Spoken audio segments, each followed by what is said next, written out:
Assalamualaikum dan hai semua, welcome to Nas Winchester. Terima kasih kepada semua yang telah subscribe pada channel aku ni dan kepada semua yang telah join geng Kliwon Membership. Aku nak ucapkan ribuan terima kasih. You guys are the best. Semoga korang dimurahkan rezeki dan juga dipermudahkan segala urusan. Korang memang terbaik guys. Aku memang nak ucapkan ribuan terima kasih. Kita kembali lagi dalam segmen True Crime pada malam ni, di mana hari ni aku nak menceritakan tentang seorang pembunuh bersiri yang paling, aku kata, salah seorang yang prolific dekat Amerika Syarikat guys. Okey, tetapi hari ni aku nak ceritakan pasal mamat ni kan. Bukan dia macam mana dia bunuh dia punya mangsa ataupun dia ni macam mana dia dapat nama samaran dia semua. Bukan guys. Aku nak ceritakan dengan lebih mendalam lagi tentang pembunuh bersiri ni guys. Okey, so lelaki ini dikenali sebagai, nama sebenarnya adalah John Wayne Gacy. Aku rasa korang pun kenal dia kan, mamat yang suka pakai kostum badut tu kan. Dia ni adalah seorang pembunuh bersiri dekat Amerika Syarikat yang memang prolific dan juga mengganas di negeri Illinois pada tahun 1970-an. Dia ni memang terkenal dengan dia punya kecenderungannya ataupun perangai dia untuk memakai kostum badut guys. Dan dia ni bukan sahaja seorang pembunuh bersiri Okey, sebab dia ni pun terlibat ataupun rapat dengan komuniti dia guys. Okey, dan yang paling ketara, dia telah pun membunuh sekurang-kurangnya 25 pemuda, lelaki pemuda dan juga beberapa budak-budak lelaki yang lain guys. Memang terdapat banyak gila fakta yang aneh, yang pelik pasal John Wayne Gacy ni guys, yang telah tersebar dalam berita selepas penangkapannya. So bukan sahaja dia punya jenayah yang mengerikan tau, okey, tetapi berkenaan dengan hidup dia sendiri yang agak pelik guys, okey. Dan antara kisah benar tentang John Wayne Gacy ni yang telah pun dihukum pada 10 Mei tahun 1994 selepas dia telah menerima hukuman mati atas jenayah dia pada 1980. Terdapat satu fakta menarik di mana otak John Wayne Gacy ni telah diselamatkan untuk tujuan penyelidikan perubatan guys. Okey, dan terdapat banyak perkara yang agak susah untuk dipercayai berlaku dalam kes John Wayne Gacy ni end up menjadi begitu benarnya guys. So, malam ni kita dive deeper tentang kisah John Wayne Gacy. Macam biasa, nama aku Nas and I am your true crime storyteller. Let's go.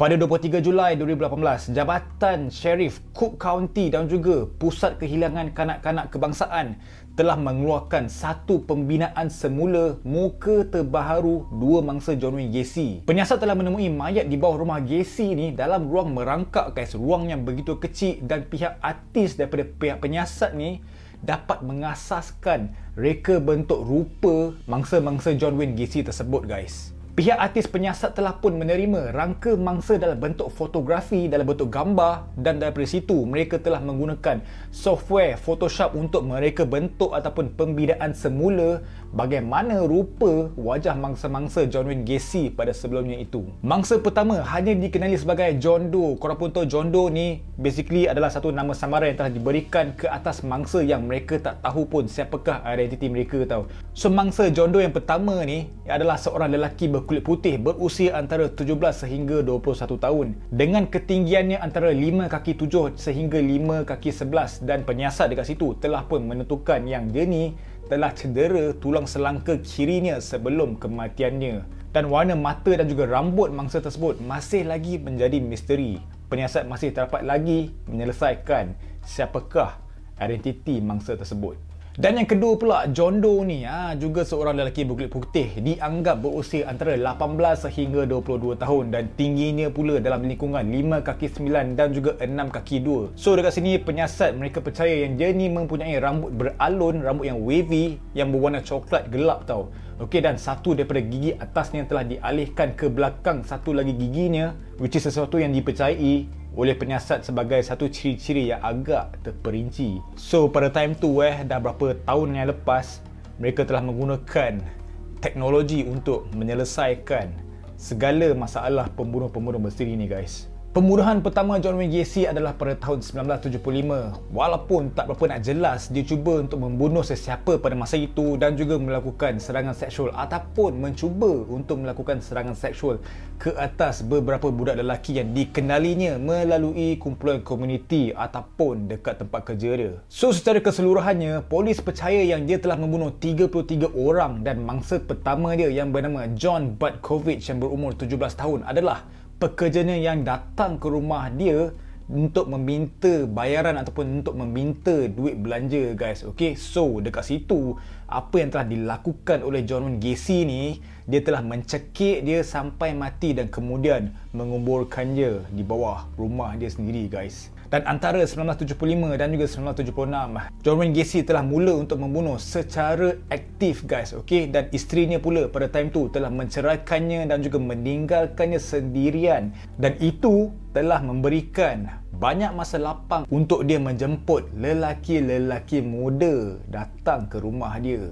Ramai daripada mereka adalah pekerja di syarikat kontraktor dia, guys. Okey, dia ni ada syarikat, guys. Aku akan cerita kat korang macam mana dia boleh menubuhkan satu syarikat tau.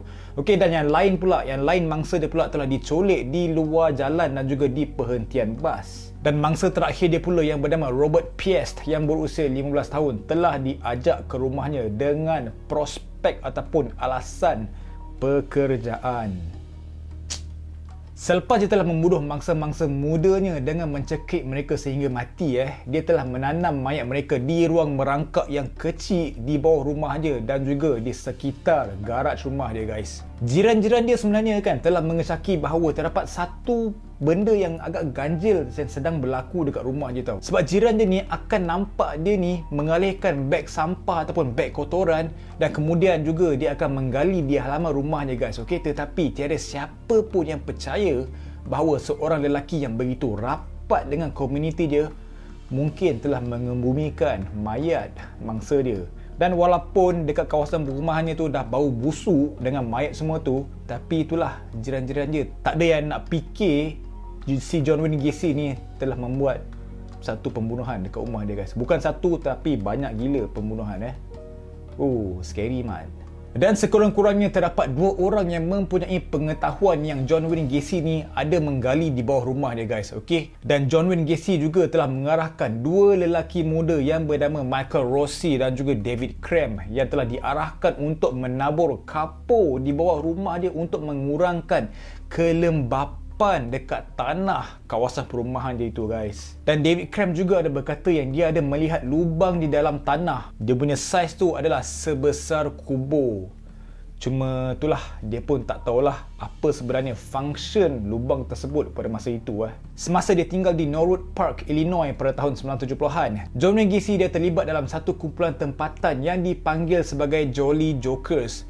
Dekat situ dia akan berpakaian seperti trademark dia lah, pakaian badut, dan dia akan mengelilingi melayan kanak-kanak di hospital. So basically kumpulan Jolly Jokers ni mereka juga akan pergi ke pesta kanak-kanak, guys. Okay, kononnya lah untuk membuat birthday boy ataupun birthday girl itu untuk rasa gembira dan juga gelak ketawa tau. Okay, bukan untuk menakutkan mereka. Dan lagi satu, tentang persona ataupun watak badut John Wayne Gacy ni dikenali sebagai Patches the Clown ataupun Pogo the Clown. Dan selepas penahanannya, ia telah membawa kepada nama samaran dia yang sebenar yang memang begitu famous, iaitu The Killer Clown.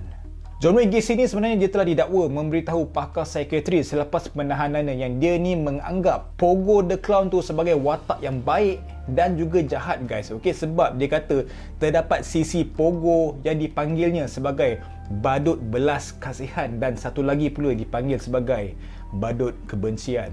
So dekat situ kan, dia boleh berubah menjadi versi badut yang baik ataupun yang buruk, guys. Okey, dan terdapat satu kes ni kan, dia ada teringat tau yang dia ada mengutuk ataupun menganjing satu budak-budak ni yang telah berbohong kepada dia yang dia tak ada dapat pun gula-gula semasa hari jadi dia tau. Okey, so selepas dia dah bahan-bahan budak tu, member pun terus caw dalam keadaan yang begitu riang. Mental tu badut macam ni kan. Kalau aku jadi budak tu, aku pun scary, guys. Aduh, tak boleh brain tu. Walaupun dia ni suka membunuh kan, dia akan melakukan salah satu helah yang digunakan semasa dia membadut yang melibatkan untuk membebaskan diri dia daripada sepasang gari tau. So, dia akan mencari mangsa dia untuk melakukan perkara yang sama guys, untuk menggarikan tangan mereka. Dan pada masa yang sama, dia ada niat untuk memerangkap mereka. Itulah dia punya skill untuk memerangkap mangsa dia guys. Pada 2012, beberapa tahun selepas Gacy telah dihukum mati, terdapat saksi yang tampil mengatakan yang mereka percaya dia ni mempunyai sekurang-kurangnya seorang rakan sejenayah ataupun rakan subahat. Mungkin salah seorang daripada pekerja dia guys. Dan pendedahan itu muncul selepas rakan John Mowry, salah seorang mangsa John Wayne Gacy, telah tampil ke hadapan tau, okey. Dan dia ada berkata lah, terdapat seorang lelaki yang tidak dikenali yang mengenali John Wayne Gacy ni berpindah ke kompleks pangsa puri John Mowry ni beberapa hari sebelum dia menghilangkan diri tau. Dan lelaki itu berkata dia ada mengenali sebuah rumah tempat mayat dikebumikan di bawahnya, dan dia adalah bekas pekerja John Wayne Gacy. Jadi selepas beberapa pembunuhan John Mowry ni kan, John Wayne Gacy sedang bekerja dekat Michigan tau, menyebabkan peguam percaya dia mempunyai bantuan untuk melupuskan mayat dia tau. Mereka mensyaki sekurang-kurangnya 3 daripada pembunuhan John Wayne Gacy ni berlaku bersama dengan rakan sejenayahnya tau. Okey, sebab diorang fikir yang dia ni tidak mempunyai masa untuk bergerak di sekitar mayat dia guys, mayat mangsa dia, berdasarkan jadual kerja dia tau. Dan salah seorang mangsa dia yang bernama Robert Gilroy telah hilang ketika John Wayne Gacy berada di Pittsburgh, dan seorang lagi pula yang bernama Russell Nelson telah ditangkap di luar sebuah bar. So, peguam-peguam tu, diorang ni macam meragui lah bahawa John Wayne Gacy ni boleh memangsakan lelaki-lelaki tersebut dengan sendirinya guys. Sebab tak masuk akal tau. Okay, sebab dia punya kes pembunuhan tu berlaku dekat tempat yang berlainan daripada tempat si John Wayne Gacy ni berada tau. So from there, peguam rasa macam dia ni mesti ada member ataupun rakan subahat untuk melakukan segala kes pembunuhan itu tau.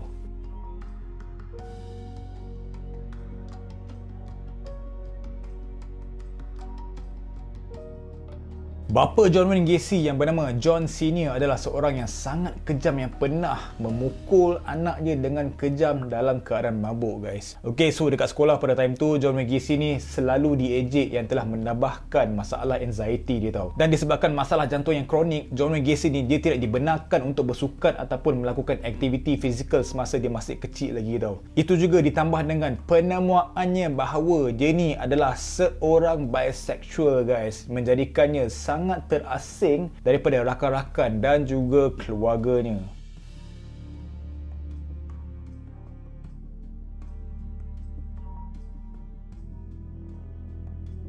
Kemudian pada tahun 1962 pula, John Wayne Gacy dia telah terlepas daripada cengkaman kejam bapanya yang menganiaya dia secara fizikal dan juga mental, dan dia juga telah berpindah ke Las Vegas. So sewaktu dia dekat sana, dia telah menghabiskan 3 bulan bekerja sebagai janitor tau, janitor ataupun tukang pembersih, okey. Dan dekat sana dia telah mendapati yang dia ni seronok berada di sekeliling mayat guys. Dan dia ni juga telah dilaporkan yang dia ni ada tidur di atas katil bayi berhampiran dengan bilik mayat semasa berada dekat sana okey. Malah dia juga ada menceroboh ke dalam sebuah keranda seorang lelaki muda yang telah meninggal dunia sambil berbaring di sebelah mayat dia guys.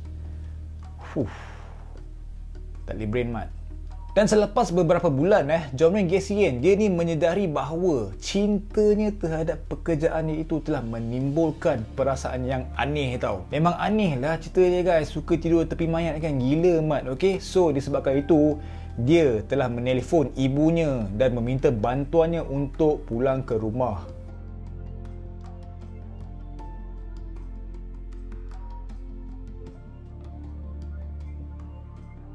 Walaupun John Wayne Gacy ni mempunyai zaman kanak-kanak yang agak teruk dia sebenarnya menjadi agak berjaya guys, sebab dia ada menjalankan cawangan restoran Kentucky Fried Chicken KFC guys di kawasan Waterloo, Amerika Syarikat.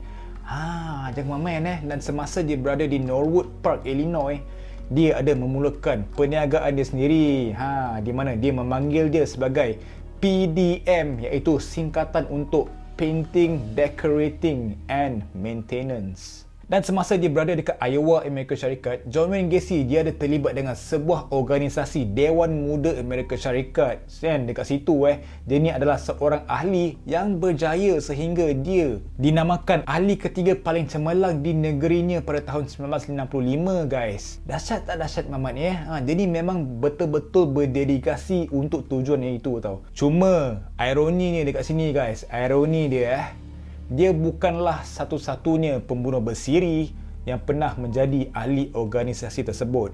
Sebab Edmund Kemper, the co-ed killer, juga pernah menjadi seorang ahli. So, pemikiran civic John Wayne Gacy ni meluas sehingga ke Parti Demokratik tempatannya di Illinois juga guys. Okey, di mana dia menjadi penolong Kapten Presin pada pertengahan 1970-an yang merupakan jawatan yang dia peroleh daripada undian rakan-rakan Demokratnya guys. Nampak? Pembunuh bersiri tapi seorang yang berpengaruh. Hebat tak hebat? Hai.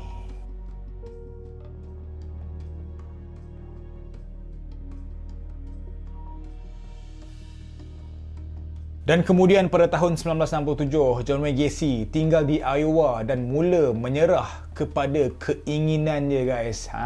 Di mana dia telah memikat beberapa remaja lelaki ke rumah dia dengan muslihatnya eksperimen homoseksual.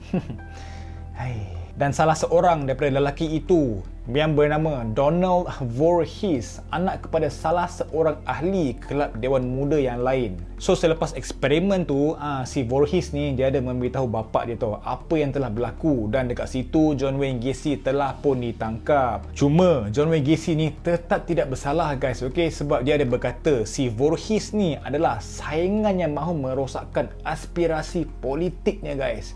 Malah John Wayne Gacy mempunyai ramai penyokong selepas penahanan sebelumnya itu, sebab ramai daripada diorang ni percaya bahawa rakyat yang terhormat sepertinya tidak bersalah.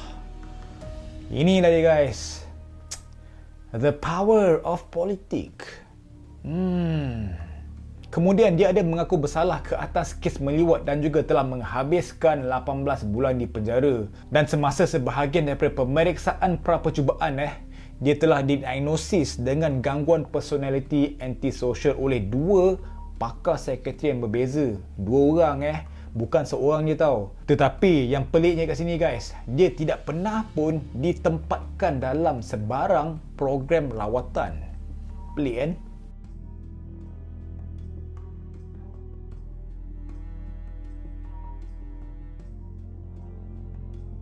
Walaupun selepas banyak rayuan, John Wayne Gacy telah dihukum mati pada 10 Mei 1994. Dia dibunuh melalui suntikan maut di penjara Stateville di Joliet, Illinois. Dan menurut peguamnya, John Wayne Gacy, dia ni adalah seorang yang memang cerewet dan juga periang tau. Cerewet dan juga periang sebelum kematiannya tau. Okey, dan dia ni juga memang kuat bergurau. Mungkinlah sebab dia ni kuat membadut kan. So aku rasa lah sebab tu lah dia ni suka buat lawak dia kerja. Buat lawak, membahan, itu je lah kerja dia guys. Dan untuk permintaan hidangan terakhir John Wayne Gacy yang begitu terperinci iaitu 12 ekor udang goreng tepung, satu baldi resepi asli ayam KFC.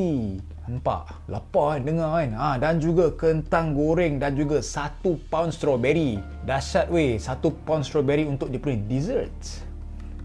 Nasib baik dia tak minta kopi kan? Peguamnya yang bernama Karen Conti kemudian berkata dia ni meminta strawberry tu sebagai lawak ataupun hendak membahan tau. Okey, sebab pada time tu dekat sana bukanlah musim buah strawberry. So agak susah lah nak cari strawberry pada masa tu kan. So dia ni pun dah tahu susah nak cari strawberry. Time tu jugalah dia minta strawberry. Kalau dia minta belacan macam mana? Pisang mat. What is belacan, Mak Saleh kata nanti. Semasa dia berada di penjara menunggu untuk hukuman mati dia kan, John Wayne Gacy ni dia telah memulakan hobi yang baru guys, iaitu melukis. Walau bagaimanapun dia ni bukanlah melukis landscape yang cantik ataupun portrait yang cantik, tapi dia suka untuk melukis badut. Gambar badut yang menyeramkan yang dipaparkan di galeri seni Chicago yang telah dijual dengan harga lebih daripada 4,500 US dollars guys. Jangan main-main mahal gila mat pada time tu tau. Dan dia ni juga ada melukis seni keagamaan, gambar portret yang mengganggu dan juga karya yang diilhamkan oleh pembunuh bersiri lain seperti tengkorak yang dipanggilnya The Dahmer Skull.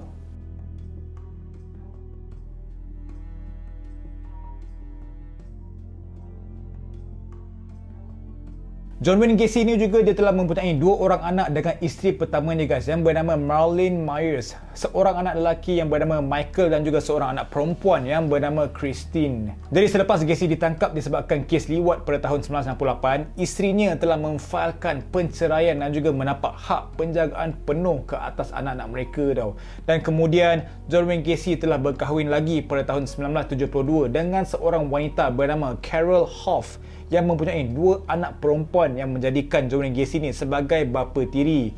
Namun perkahwinan itu gagal pada tahun 1976.